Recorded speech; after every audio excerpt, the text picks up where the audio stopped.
वट सावित्री व्रत कथा। भद्र देश के एक राजा थे जिनका नाम अश्वपति था। भद्र देश के राजा अश्वपति की कोई संतान न थी।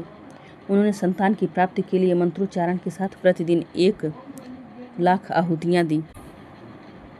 18 वर्षों तक यह क्रम जारी रहा। इसके बाद सावित्री देवी ने प्रकट होकर वर दिया कि राजन, तुझे यह एक तेजस्वी कन्या पैदा होगी। सावित्री देवी की कृपा से जन्म लेने के कारण से कन्या का नाम सावित्री रखा गया। कन्या बड़ी होकर बेहद रूपवान हुई। योग्य वर न मिलने की वजह से सावित्री के पिता दुखी थे।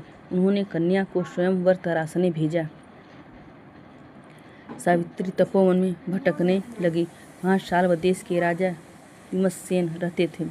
क्योंकि उनका राज्य किसी ने छीन लिया था, उनके पुत्र सत्यवान को देखकर सावित्री ने पति के रूप में उनका वरण किया। ऋषिराज नारद को जब यह बात पता चली तो वह राजा अश्वपति के पास पहुँचे और कहा कि हे राजन, यह क्या कर रहे हैं आप? सत्यवान गुणवान है, धर्मात्मा है और बलवान भी हैं, पर उसकी आयु बहुत छोटी है, वह अल्पायु है।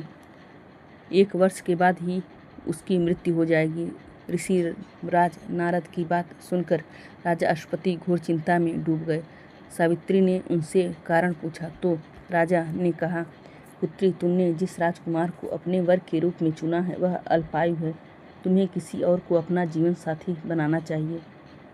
इस पर सावित्री ने कहा, पिताजी, आर्य कन्याएं अपने पति का एक ही बार वरण करती हैं।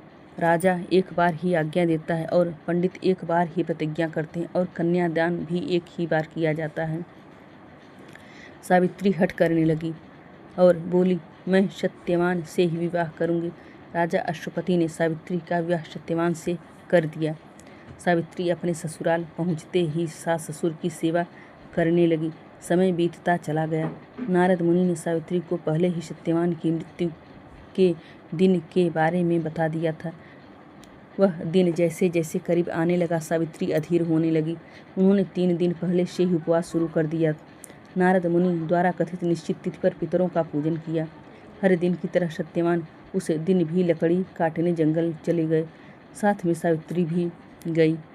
जंगल में पहुंचकर सत्यवान लकड़ी काटने के लिए एक पेड़ पर चढ़ गए। तभी उसके सिर में तेज दर्द होने लगा।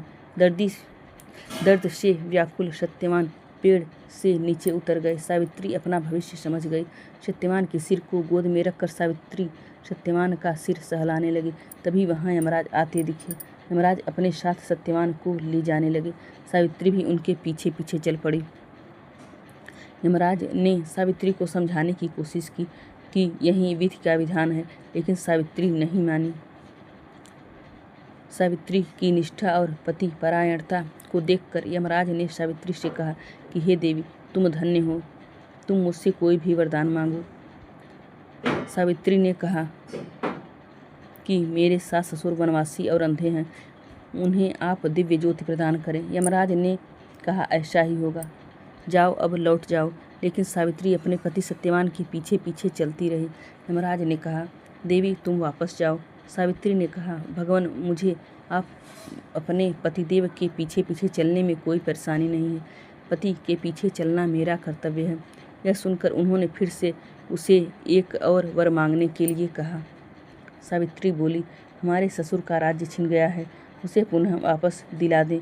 यमराज ने सावित्री को यह वरदान भी दे दिया और कहा, अब तुम लौट जाओ। लेकिन सावित्री पीछे पीछे चलती रही। यमराज ने सावित्री को तीसरा वरदान मांगने को कहा। इस पर सावित्री ने 100 संतानों और 100 भाग्य का वरदान मांगा। यमराज ने इसका वरदान भी सावित्री को दे दिया। सावित्री ने यमराज से कहा कि प्रभु, मैं एक पतिव्रता पत्नी हूँ और आपने मुझे पुत्रवती होने का आशीर्वाद दिया। यह सुनकर यमराज को सत्यवान के प्राण छोड़ने पड़े। यमराज अंतर्ध्यान हो गए और सावित्री उसी वट वृक्ष के पास आ गई जहाँ उसके पति का मृत शरीर पड़ा था। सत्यवान जीवंत हो गया और दोनों खुशी खुशी अपने राज्य की ओर चल पड़े।